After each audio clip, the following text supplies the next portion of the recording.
Did you miss your deadline to renew your Medicaid coverage? You can still send your completed annual review form to Healthy Connections Medicaid.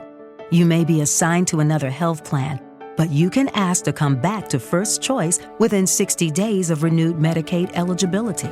It's your family. It's your choice. First Choice is the right choice.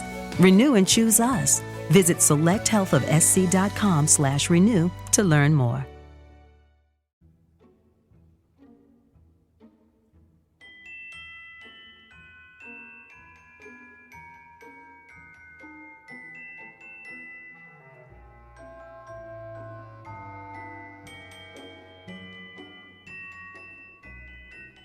Bienvenidos, viajeros del tiempo. Aquí comienza Cápsulas de la Historia. Antes de poner en marcha nuestra máquina del tiempo, por favor, abrochen sus cinturones. Preparen sus mentes para el despegue y mantengan sus oídos en posición de escucha. Estamos a punto de poner rumbo hacia un emocionante viaje a través de las eras. Prepárense para la aventura de sus vidas en 3, 2, 1...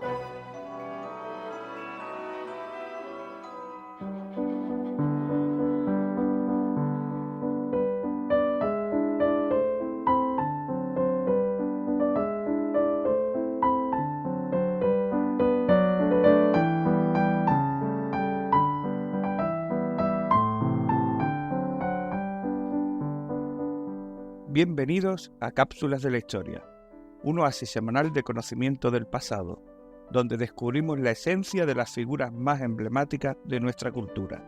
Soy su anfitrión, Ricardo Calvente, y estoy encantado de disfrutar juntos de este recorrido a través del tiempo, donde la historia cobra vida y los personajes del pasado regresan para contarnos sus mejores anécdotas.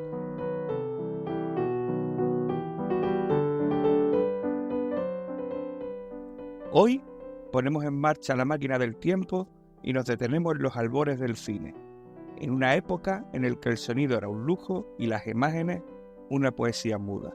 Los nombres de Chaplin y Harold Lloyd dominaban los carteles, pero había otro, un rostro impasible que compartía el Olimpo de los dioses del cine de la época. Nos referimos, por supuesto, a Joseph Frank Keaton, pero usted y yo, querido viajero, lo conocemos mejor como Buster Keaton.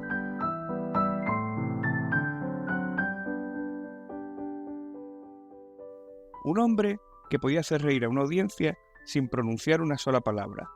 Genio de la pantomima y la comedia. De los tres grandes que antes mencioné, Charles Chaplin, Harold Lloyd y nuestro protagonista, Buster Keaton, posiblemente el más famoso pudo ser Chaplin.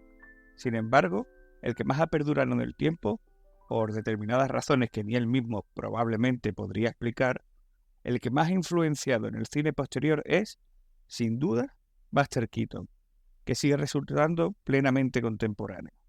Aunque, lógicamente, de esto podríamos estar hablando durante días, me encantaría saber vuestras preferencias, queridos viajeros. Tenéis los comentarios para hacérmelas llegar y estaré encantado de contestaros a todos.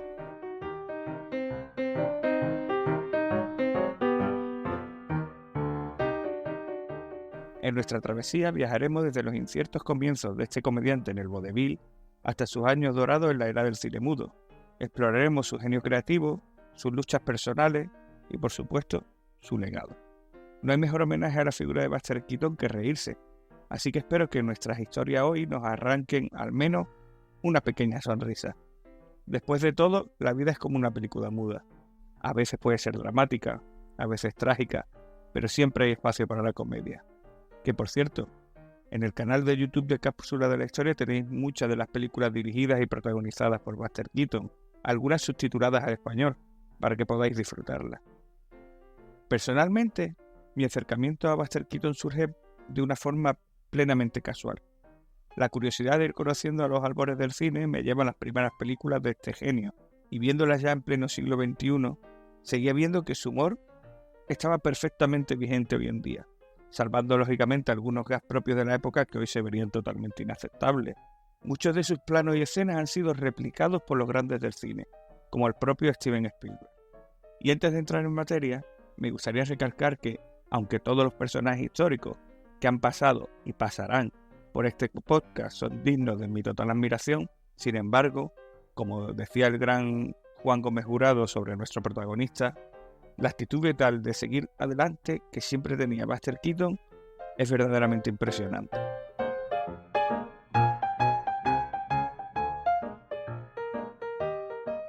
Nuestro viaje comienza en el corazón de América, en Piqua, Kansas, en 1895, año en el que nace Buster Keaton. Casi desde el inicio su vida estuvo envuelta en el mundo del espectáculo. Sus padres, Joe y Myra Keaton, eran artistas de vodevil, y el pequeño Buster, con su chupete en la boca, presenciaba el espectáculo desde el baúl donde su madre lo dejaba durante la función. Y tan pronto como pudo escaparse gateando de este baúl, comenzó a formar parte del espectáculo, pasando a formar parte de lo que se conocería como los Tres Keaton. Su vida es fascinante. El libro autobiográfico que la relata es quizás uno de los libros de cine más importantes e interesantes que se ha escrito nunca. Slapstick, totalmente recomendable. Descubrimos un personaje que, a pesar de los muchos vaivenes que depara la vida, jamás dejó que eso le amargara. Era un agradecido de la vida. Pero bueno, ¿qué podemos esperar de un hombre que con solo 4 años ya estaba formando parte de este espectáculo, los Tres Keaton, haciendo el papel de la bayeta humana? Sí, como oyen viajeros, la bayeta humana. Un espectáculo que consistía en que el padre agarraba al pequeño Keaton, le ponía un asa en la espalda y realizaba con él todo tipo de locura, desde arrastrarlo por el suelo hasta lanzarlo al público. Imaginen, viajeros, un espectador se pone tonto y le lanzas al niño. Y ojo, el niño impoluto, ¿eh? Ya desde tan temprana edad el joven Keaton era un experto en cómo caer y aguantar el golpe, y lo había aprendido de la manera más dura, a paliza, entre comillas, ya que formaba parte del espectáculo con su propio padre.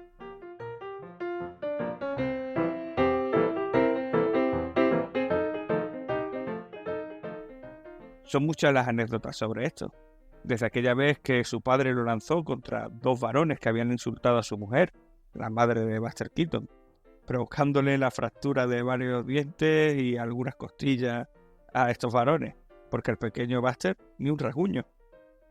O aquella vez que cayó contra la orquesta rompiendo varios instrumentos, o cuando en una ocasión su padre le golpeó en la zona de la nuca.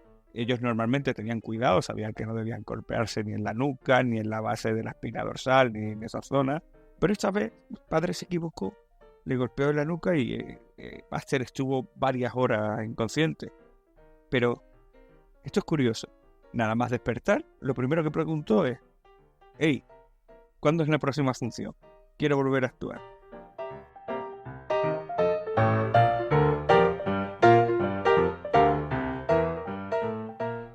La leyenda cuenta que fue el propio Houdini, que compartía escenario con los Keaton, quien acuñó su nombre artístico, Buster, que en aquel entonces se traducía como golpetazo, después de ver al pequeño caer por unas escaleras sin sufrir ningún daño.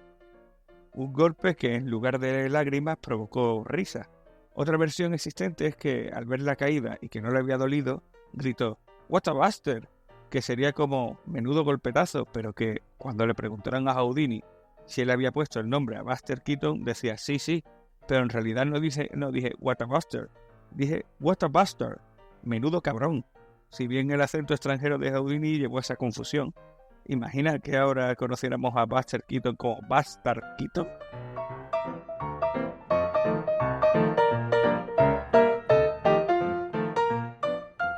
Este espectáculo, ya incluso en finales del siglo XIX, no estaba exento de polémica. Críticas que iban desde hacer actuar a un niño a, como parece bastante lógico, considerar que lanzarlo y golpearlo no era, siendo suave, lo más correcto. Esto acarreó serios problemas con la justicia que llevaron a cancelar el espectáculo en varias ocasiones. Bien es cierto que en otras ocasiones estas prohibiciones y estas críticas realmente traían más público a sus espectáculos. Y así creció el pequeño Buster, recibiendo golpes y dándolos. Pues a medida que iba creciendo, él también repartía lo suyo, a pesar de las advertencias y súplicas de su padre. Qué preciosidad eso de pegarse en familia. Al menos eso lo hacían por dinero y por la risa.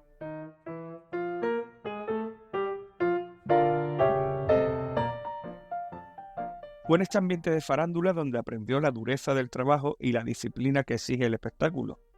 Y esta es una característica que será una constante durante toda su carrera. Habíamos dicho que se despierta tras estar horas inconsciente y lo primero que piensa es en volver a actuar. Mucho tiempo después, se rompería el cuello en un gag al golpearse con un raíl y continuaría actuando sin ni siquiera darse cuenta de su lesión. Buster Keaton desarrolló un sentido del ritmo y una habilidad para el slapstick, esta comedia física que se convertiría en su sello de identidad. Es muy interesante ver su filmografía, que como os digo ya la tenéis disponible en el canal de YouTube de Cápsulas de la Historia, y contemplar que toda escena de acción, él es protagonista, sin dobles, y lo que más es importante, sin cortes. Lo que pasaba, pasaba, desde una caída de varios metros de altura a una casa derrumbándose. Podríamos poner de ejemplo la película Steamboat Bill Jr. de 1928, en la que una fachada caía sobre él, sobreviviendo gracias al hueco de la ventana. Un cálculo erróneo, una racha de viento inesperada y ¡pum! Saquen conclusiones. Antes de abandonar definitivamente el vodevil para dedicarse al cine, algo que le atraía desde que visitó un estudio de filmación siendo un adolescente de la mano de su descubridor, Roscoe Arbuckle, al que profesionalmente llamaban Fatty, uno de los actores cómicos de cine mudo más importantes y que fue, además de descubridor de Buster, mentor de Charles Chaplin, poca broma. Pero bueno, volviendo al tema, antes de dedicarse al cine, Buster Keaton fue reclutado con 18 años para servir en el ejército en la Primera Guerra Mundial, siendo destinado a la división Sunshine, desplegada en Francia, y, a pesar de los horrores de la guerra, y que no estaba en primera línea de combate, pero bueno, pasa las penurias que pasan todos los soldados en una guerra. Continúa haciendo espectáculos, en esta ocasión siendo el resto de soldados sus espectadores.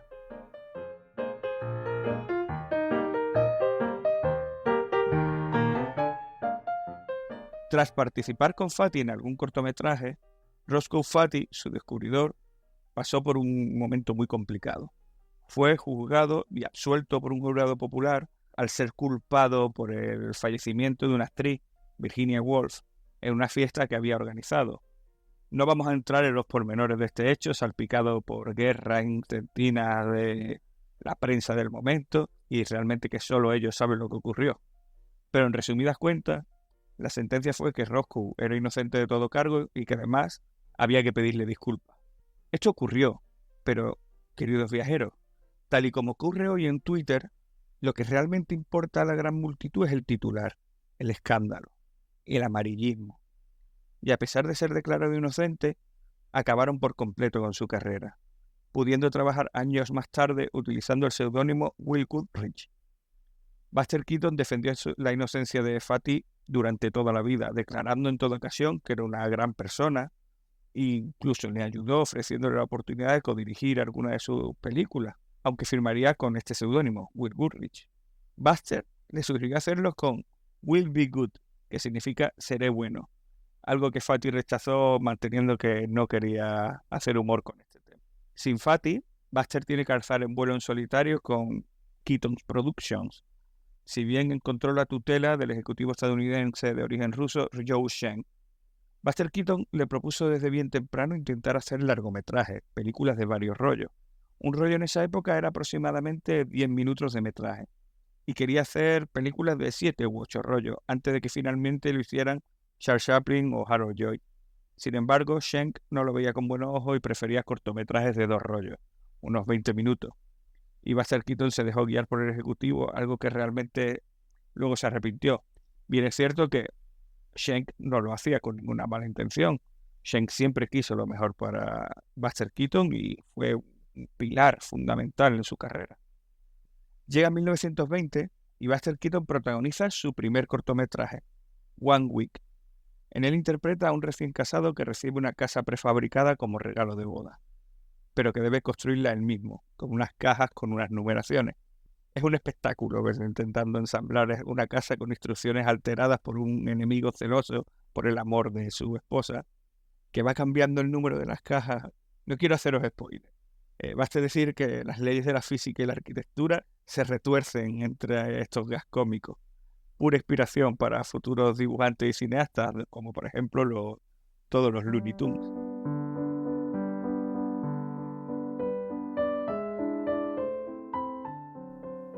Y hablando de ensamblar piezas, nos hemos saltado que Buster Keaton en su adolescencia, su pasión era la de fabricar mecanismos. Fabricó varios sistemas para su vecino Edward Grey. Tenéis varias anécdotas en su biografía Elastic sobre esto. Si queréis conocerla, dejádmelo en comentarios y creo vídeos cortos sobre estas anécdotas. Continuaría con más cortos como Neighbours, Vecinos, una comedia romántica en la que dos vecinos jóvenes enamorados están separados por una valla que divide sus respectivas propiedades. The Scarecrow, El Espantapájaros, Hard Luck, High Sin, The Goat, My Way Relation, The Electric House, muchos cortos. Algunos de ellos los podéis encontrar en nuestro canal de YouTube, que ofrece decenas de horas de material cinéfilo de una importancia suprema.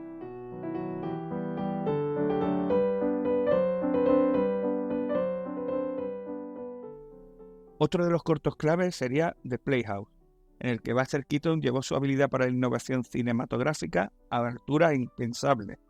Una escena que hoy día sigue dejando boquiabiertos a los espectadores y profesionales del cine. Keaton interpreta a todos los personajes en una actuación de vodevil, incluyendo a la banda, la audiencia e incluso a un grupo de bailarinas. Esto se logra a través de una técnica de exposición múltiple que requería de una planificación meticulosa y una precisión milimétrica. Me encantaría ser cineasta para poder explicaros con más detalle. Recordemos, queridos viajeros, que estamos hablando de 1921, mucho antes que los efectos digitales hicieran este tipo de trucos de una forma sencilla. Buster Keaton imaginaba lo que quería hacer y posteriormente buscaba la manera de resolver el problema mediante los medios que tenía disponibles.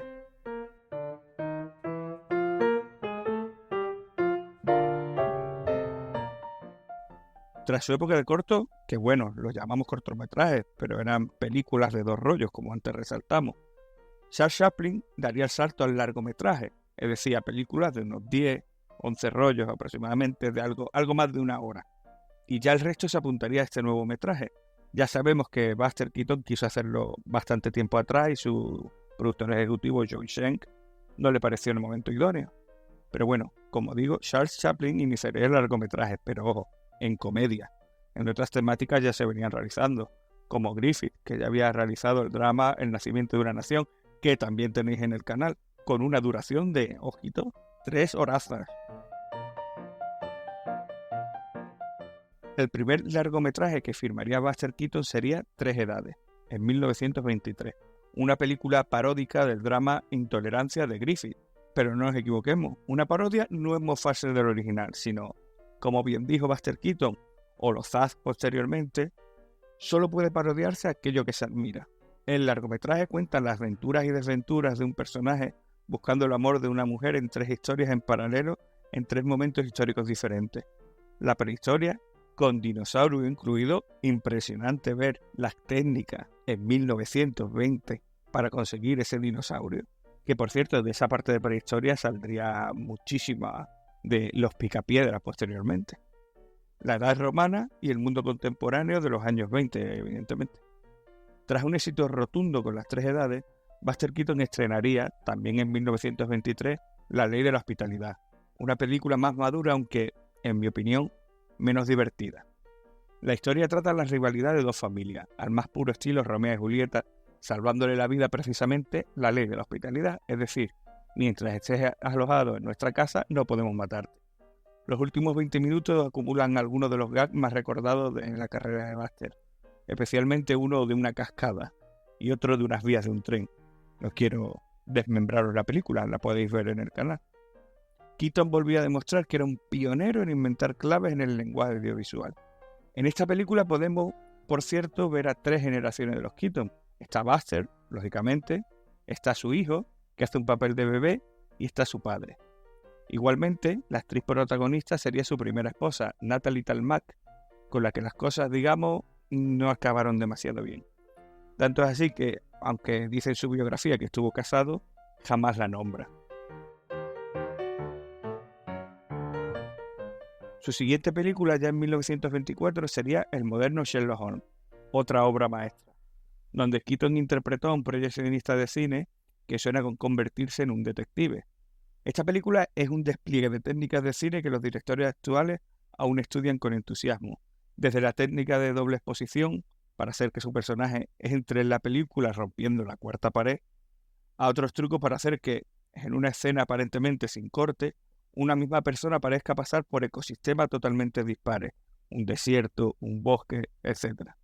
Estos trucos, que siguen siendo fascinantes aún hoy en día, además son divertidos, funcionan. En este film, queridos viajeros, Keaton no solo muestra su habilidad para la comedia física, sino también su capacidad de innovación y su visión pionera en el cine. En ese mismo año, 1924, llega El Navegante, otra comedia romántica. Buster Keaton y la actriz Catherine Maguire interpretan a dos jóvenes acaudalados que terminan accidentalmente a la deriva en un gran transatlántico abandonado. Uno de los detalles de esta película es que el transatlántico utilizado para el rodaje fue en realidad un barco real, el SS Beaufort, comprado especialmente para la ocasión. Otra gran película en la que nuevamente se juega al físico en una serie de gags bajo el agua. Y es importante recordar que Buster Keaton no trabaja con guión, sino que tiene inicio, final y algún hito intermedio, pero el resto es improvisación. No os perdáis, queridos viajeros, la lucha con dos peces espada. 1925. Buster Keaton estrena Go West, la película de la vaca. Película que, por cierto, inspira un poema de Rafael Alberti dedicado a Buster Keaton. Y es que los surrealistas españoles, así como la generación del 27, amaban y admiraban a Buster Keaton, tanto que Lorca también le escribió una obra de teatro. Su lenguaje narrativo poético, aunque nada sentimental, a diferencia del trabajo que llevaba a cabo Chaplin, mucho más romántico, era quizá una de las claves de esta admiración rotunda de los genios españoles por el trabajo de Keaton. Aquí, poco a poco, comenzaría el declive de Buster Keaton persona, más que el personaje. Su matrimonio comienza a desmoronarse, problemas con el tema de los hijos, empieza a caer en el alcoholismo, como ya hiciera su padre. Y además, a pesar de las advertencias de colegas de profesión como los propios Chaplin y Harold Lloyd, que le habían sugerido por activa y por pasiva que jamás renunciara a su estudio o a su equipo de trabajo, pero ya fuera por su estado de ánimo, receloso de todo a su alrededor, o simplemente por una toma de decisiones erróneas y por creer que le debía mucho a Schenck, se equivocaba por completo. Continuó con su filmografía. También en 1925 estrena Siete ocasiones, otra gran obra, muy divertida. Bajo la premisa de que Buster Keaton va a heredar una fortuna con la condición de que a una hora determinada esté casado, nos encontramos con una oda al surrealismo con escenas míticas, como la de Buster Keaton siendo perseguido por miles de mujeres ataviadas con vestidos de boda, o aquella de cientos de piedras que caen ladera abajo y Buster tratando de esquivarlas. Esta escena, por cierto, es inspiración directa para Steven Spielberg en Indiana Jones y En busca del arca perdida, el inicio de la película. Pasamos a 1926.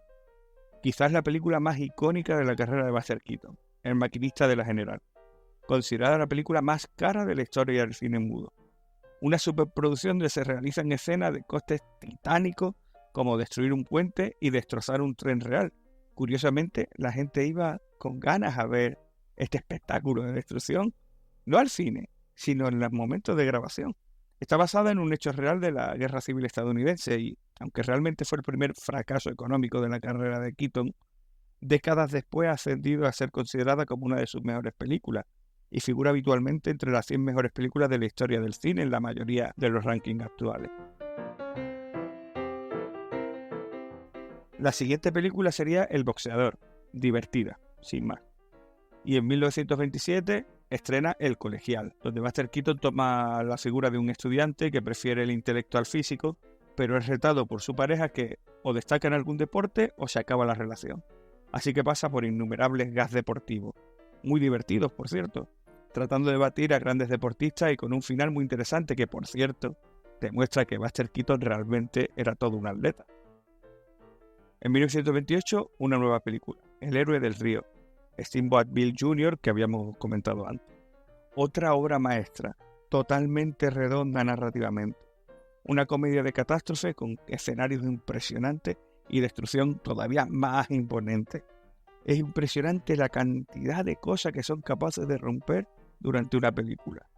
Curiosamente, esta película iba a tratar de una inundación, pero ya en esa época le sugirieron que los afectados por inundaciones podrían ofenderse y se decidió por cambiarlo por un ciclón, si bien con este cambio aún podía seguir usando los gas acuáticos que ya tenía preparados. Esta sería la última película donde Buster Keaton tiene autonomía total para hacer y deshacer a su antojo. Posteriormente pasaría a formar parte de la Metro-Goldwyn-Mayer, donde, aunque realmente significaba entrar en la primerísima división del cine, para su forma de trabajar significaba perder su frescura. Quizás su última gran película, ya en la Metro, sería The Cameraman. Keaton interpreta a un fotógrafo de calle que se enamora y decide impresionar a la chica convirtiéndose en un camarógrafo de noticias. En esta película, aunque maravillosa, se empieza a notar que ha perdido el control narrativo, que tiene a su alrededor a muchas personas que quieren decirle a Buster Keaton cómo debe realizarse una buena película de Buster Keaton.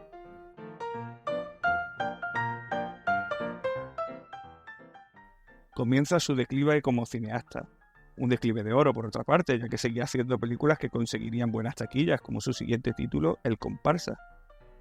A pesar de su fama y su éxito, Keaton seguía siendo una persona humilde y apasionada por su oficio. En una entrevista se le preguntó si le molestaba que otros cineastas copiaran sus técnicas. Su respuesta fue simple: no, estoy feliz de haber mostrado el camino. Sin embargo, el mundo del cine estaba a punto de cambiar. Llegó el sonoro y después de una serie de películas en este género que no fueron bien recibidas, Keaton fue despedido de la Metro-Goldwyn-Mayer. Este fue un golpe devastador para él. Pero bueno, en lugar de rendirse, se levantó, se sacudió el polvo y se embarcó en una serie de tours de vodevil volviendo a sus raíces teatrales. En la década de los 40, Keaton comenzó a aparecer en papeles secundarios en películas y programas de televisión. Aunque no era tan destacado como en sus papeles anteriores, demostró que aún tenía chispa, ingenio y talento, y sobre todo un espíritu para afrontar la vida. Acabaría de guionista para los hermanos Marx y, sin embargo, no mostraría amargura alguna. Lo hacía con gratitud.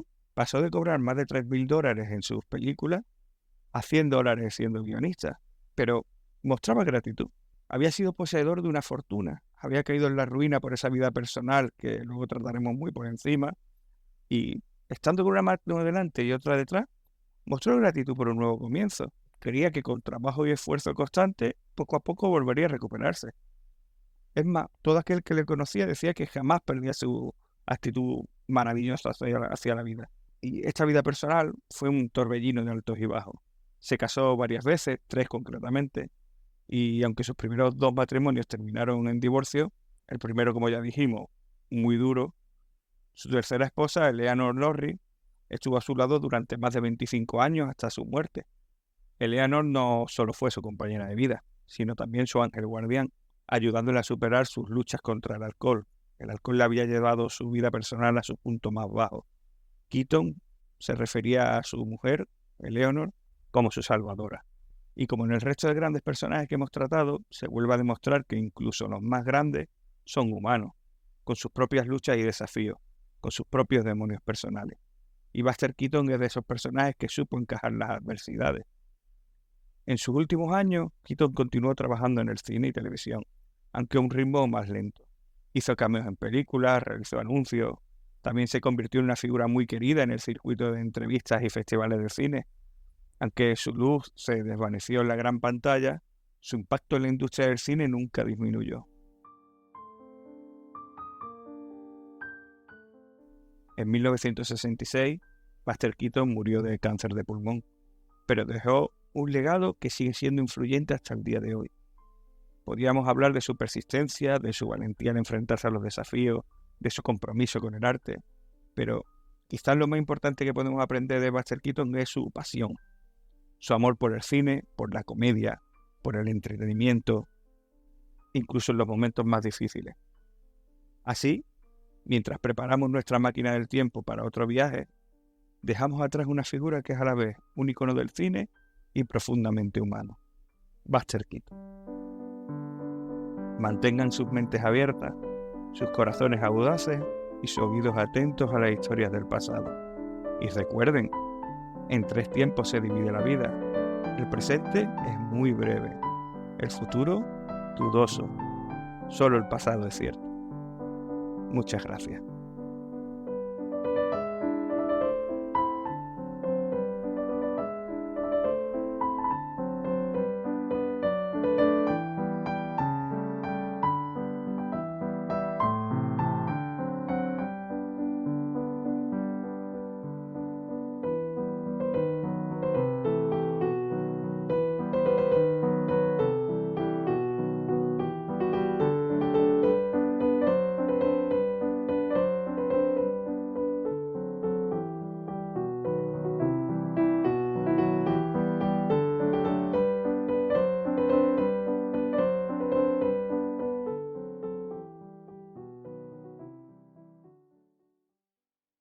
Between aging and busy lifestyles, many women struggle with maintaining their physical and mental wellness. At Aquavita Concierge Healthcare Services for Women, we can help you revitalize your health and reclaim your life. We start from within by balancing your hormones, allowing your body to achieve and maintain desired weight goals. We also specialize in peptide therapies, regenerative medicine, sexual health, and aesthetics in our state-of-the-art facilities. Feel better, look better, live better at Aquavita. Visit aquavitality.com and begin your journey today.